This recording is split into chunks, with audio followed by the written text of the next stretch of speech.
Welcome back. Our I-Team has been warning you about potential airbags and seatbelt problems in cars that previously crashed and then were sold on used car lots. We recently reported how a 23-year-old mother died when a counterfeit airbag exploded. And we also told you how one customer bought 2 used cars from the same dealership, which were determined to have disabled airbags and seatbelt systems. New tonight, I-Team investigator Adam Walser shares the story of yet another woman who complained to the Florida Attorney General's office after she says they refused to fix issues with her vehicle's safety equipment. Jessica Smith dos Santos agreed to start her 2021 Silverado pickup for us, but wouldn't take it for a drive. I personally will not drive it because I know the risk I'm taking, and I have 2 children. I'm just not willing to take that risk. Jessica and her husband Carlos bought the used truck in 2022 from H. Gregg Nissan in Delray Beach. We're told at the time it had been in a previous crash. Records show the former rental truck was actually in 2 accidents, including a crash in New York State months before Jessica bought it.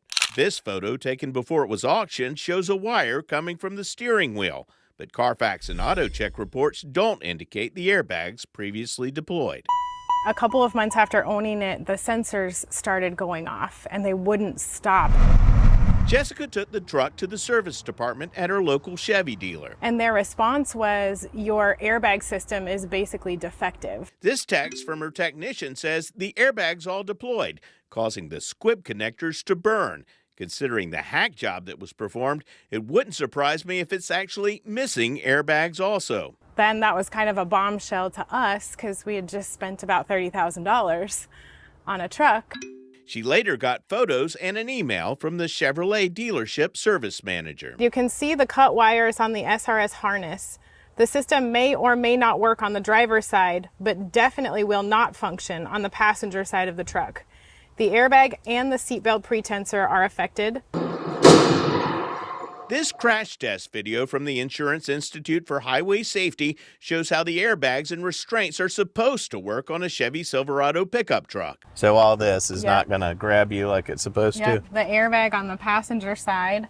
From the email, he said the passenger side definitely will not work. They were very, very clear that this vehicle is dangerous and that it needs to be fixed, and their advice was to take it back to the person that sold it to you because that was not right. The estimated cost for repairs, $1,700 to $4,000. So you're making the payments every month? Of course. And you're not driving it? No. Jessica bought the car from H. Gregg, which has 32 dealerships in the U.S. and Canada. The airbag wasn't working properly. Airbag wasn't, and the seatbelts weren't. That's the same company that we reported sold Ron Egert 2 used Volvo S60s with non-functioning safety equipment. The technician's report said the restraint module, which controls the seatbelt pretension, had been tampered with in one car. A connector was not plugged in and a resistor was shoved into connector pins.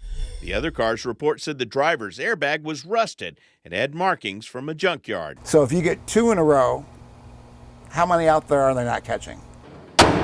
H. Gregg's spokesperson said the company only purchases vehicles through the most reputable auction companies, conducts a multi-point inspection, which includes a review of diagnostic indicators, and would not sell a vehicle if H. Gregg believes the airbags would not operate as intended. If H. Gregg is truly not aware, then they need to be aware. Period. They need to be aware that they're putting families at risk. They say this thing passed all kinds of inspections before it ended up sold to a customer. I'd be curious to find out what kind of inspection do they actually do for the safety equipment that their customers are going to be sitting behind. Jessica said when she took her truck back, H. Gregg had sold the dealership to a new owner, and she said she didn't have any luck when she contacted other H. Gregg locations. This is obviously their invoice, their purchase agreement, right? Correct. After she said she got no response, Jessica wrote a complaint to the Florida Attorney General's office last October, which we obtained through an open records request. The wiring harness for the airbags should have been replaced, but instead was spliced, which compromises the function of both the airbags and the restraint system. And that was almost a year ago, right? Correct. Nothing's happened. Nothing has happened. Did the Attorney General call you about this important safety issue? No. No, there's been no phone call and no email. A spokesperson for the AG's office said the complaint was referred to the Florida Department of Highway Safety and Motor Vehicles, but a spokesperson for that agency wrote, "We have checked our records and do not have record of receiving the complaint." An H. Gregg spokesperson told the I-Team the company was also unaware of the issue. They said before they received the car, it was inspected by another dealership that didn't identify a problem with the airbag.